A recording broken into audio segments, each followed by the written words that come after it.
মনকে ভালো রাখতে কখনো কখনো কিন্তু খুব সামান্য কিছু যথেষ্ট, তাই না?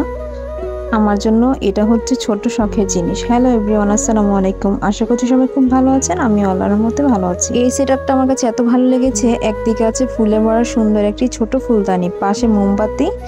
আর এই দেখুন, মোমবাতিটা কিন্তু অনেক কিউট, তাই না? আমার কাছে তো বেশ ভালো লেগেছে। এগুলো হচ্ছে হাতে তৈরি। আর এই কিউট কুমড়োর মতো একটা পাত্র, এটা তো অনেক বেশি কিউট, অনেক বেশি ভালো লেগেছে। তো আপনাদের কাছে কেমন লেগেছে অবশ্যই কমেন্টস করে জানিয়ে দিবেন।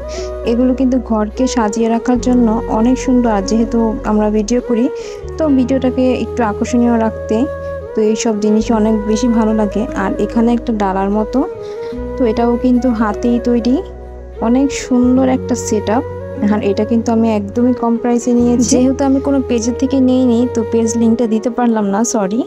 তো আমি এটা একটা মেলা থেকে নিয়েছি। তো আমাদের এখানে গার্লস টুগেদারের একটা মেলা হয়, তো ওইখানে থেকে আমি এটা নিয়েছি, এই জন্য পেজ লিঙ্কটা কি দিতে পারলাম না। আচ্ছা, যাই হোক, আপনারাও যদি এরকম ছোট ছোট জিনিস ভালো লাগে তাহলে ঘরকে সাজিয়ে রাখুন আর মনটাকে রঙিন রাখুন।